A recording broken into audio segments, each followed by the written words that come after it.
Hello, everybody. So, just got done trail running at the Black Bear Wilderness Area out in Sanford, Florida. And it was a great run. Some of my first Florida trail running. I've done some smaller trails around the Volusia County area where I'm staying, but this was a whole different ball game. This was the first real big, real notable trail run that I did in Florida. And I was pretty impressed. Turns out Florida trail running is pretty different from Missouri trail running. I'll get into some of the differences later, but just scenery-wise, it looks totally different. So let's talk about the Black Bear Wilderness Area. The trail is a 7.1-mile loop out in the wild, swampy terrain of Sanford, Florida. I took the loop counterclockwise, which I think is the recommended trail direction, because that's the direction the mile markers go. And there were many mile markers. Maybe I should call them quarter-mile markers. There's a sign every quarter mile for the entirety of the trail. It was a nice assurance that you're still on the trail. But there seemed to be very little possibility of actually losing the trail, because this is one of the most well-marked trails I've ever been on. The trail was very clear, and the wilderness around the trail was very wild. So there was a very clear separation of trail and wilderness, and virtually no chance of getting lost. I don't think I saw any side trails. There's definitely roads that cut through the trail at certain points, but they are not marked trails. So there aren't even any junctions to worry about making the wrong turn at. It's basically just a straight, smooth run.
Reading about the trails online, this wilderness area is famous for its wildlife.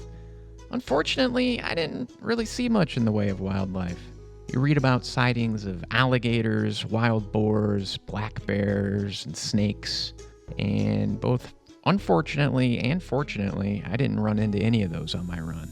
I was very surprised by this because it seemed like this is the type of area that you would definitely run into some crazy wildlife. I could easily see how you would run into gators with all the swampy wetlands out on these trails. And it could have been because I was so fixated on the trail, because it was my first time out, that I didn't really have an eye out in the swamps the entire time.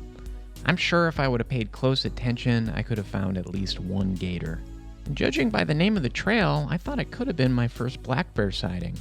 One thing that I was definitely keeping an eye out for was snakes. Not being from Florida, I was pretty hyper-conscious looking for snakes because I know that Florida does have more venomous snakes than we have in Missouri. So I was being extra careful to not step on any. I might have been being overly cautious though because it was my first time out. But I would think if you're going to run into snakes anywhere, this would probably be the type of place where you'd run into a snake. Out at the Black Bear Wilderness area though, there was a small stretch of trail where I was a little bit worried. Trail gets very narrow and there's tall grass on either side. This is where I could easily see a snake hiding out and not noticing and making a wrong step. But that was probably only a cumulative quarter mile of the entire 7.1 mile loop, so it wasn't too bad. The animal I saw the most of on this trail was humans.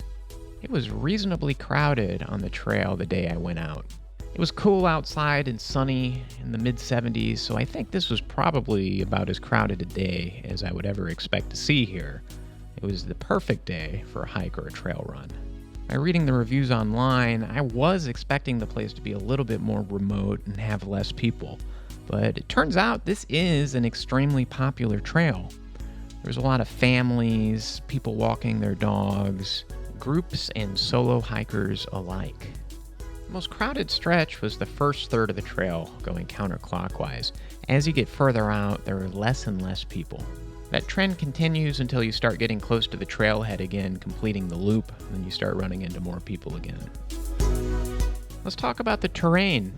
Florida is notoriously flat, and I think all trails will tell you that this has just a 26-foot elevation change for the entire trail. And it's true, it was very flat, but what it lacks in hills, it makes up for in difficult footwork needed to go over roots. You're going to be stepping over roots, tree branches, and all kinds of obstacles pretty much the whole way. There was one stretch, about the last third or so of the loop, where there was considerably less roots. But for about 66% of the trail, you'll have to pay close attention to where you step. There's definitely a high risk of tripping or twisting your ankle. Fortunately, the roots are well exposed. There aren't leaves or anything covering up the trail, so you can clearly see where all the roots are. It's just a matter of making sure you step over the roots. Many of the root systems that you have to go over will have you doing a quick up and down elevation change of like 1 foot to maybe 3 feet. So while there weren't any big hills to climb, you will be doing many ups and downs to get over these root systems. All in all, it still gave me a pretty comparable workout to doing hills because of all the quick ups and downs, jumping, and careful footwork that's required to get over the roots. The other notable terrain feature here is the boardwalks. There's a series of probably 10 or 16 boardwalks that you go over to get over the swampy areas. Boardwalks are extremely well maintained and give you great views. They were great to run across. Okay, let's talk about the actual layout of the trail. I'll be referring to the trail as a clock. So I started down at the bottom in the 6 o'clock position, and I went from 6 to 5 to 4 all the way around. You get the picture. The trail took me 1 hour and 17 minutes to complete, and I maintained a 10-minute, 55-second per mile pace.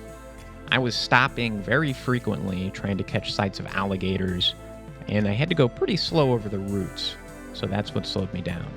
There was a long, flat stretch towards the end, probably between the 10 o'clock and 7 o'clock positions. Long and flat, and I was able to get down in the 8-minute mile territory. That was probably the biggest deviation from the repetitive scenery, and was a nice change of pace. The trail could basically be separated into 3 areas. First area is the first half, so from about 6 o'clock to noon. This is where the heaviest concentration of roots are. You're going to have wetlands to your right, and often to your left. You're going to be going over roots and very frequent boardwalks. The scenery is very, very similar the entire way, and it's probably the best scenery of the entire trail. Next is the top section, so up around noon. There's actually a lot of boats and watercrafts up here out on the river or lake, whatever that body of water is. It sounded like people were out on a float trip or something. There was loud music playing on the boats. It didn't bother me, but for some people it might disrupt their hike. Other than that, it's pretty similar to the first half. Lots of roots and lots of swampy wetlands. Then, as I talked about, the last third, this contains a 2-mile stretch with very few roots, which is basically totally straight, which was a nice relaxing cool down after having climbed all the roots in the previous 2 sections. I got up to a pretty quick pace here very easily because it was very flat. One benefit of going counterclockwise is you get the difficult route workout at the beginning, and then you can cool down with this section. Let's talk pros and cons. First pro, excellent scenery. If you're not from Florida, it's very unique scenery. I'm not from Florida, and I thought it was great. If you are from Florida, maybe this type of scenery gets old. Not sure, but it was definitely different than what we have in the Midwest. There's a lot of swamps, Definitely a lot of potential to see wildlife, even though I didn't see any. Just overall very interesting. Second pro, the trail is very well marked. There are mile markers every quarter mile, which was great. You always know you're on the trail, and there's very little risk of losing the trail because there's no side trails and there's a very clear division of wild and trail. You will not be getting confused about where the trail goes and where the trail does not go. I don't know if I've ever had an easier time staying on the trail.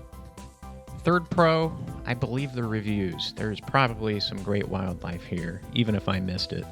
I think I was probably just too fixated on the trail, not looking out enough, but it really seemed like there would be a lot of gators to see here. Maybe even black bears if you get lucky. Next, the cons. First con, it was definitely crowded. This is a very popular trail. It may have been extra crowded because of how nice the weather was when I was there, but expect many people. I had to pass a lot of people who weren't paying all that much attention behind them, so there's going to be a lot of yelling out as you approach people as to not startle them. Also, it is clearly advertised that it's difficult for emergency vehicles to get out there because of how remote the trail is, so be extra careful. Be sure to take water. I had a water pack and it was only 70 degrees out, so I was in good shape. But if you went out there without water on a hot day, I could see it being pretty dangerous.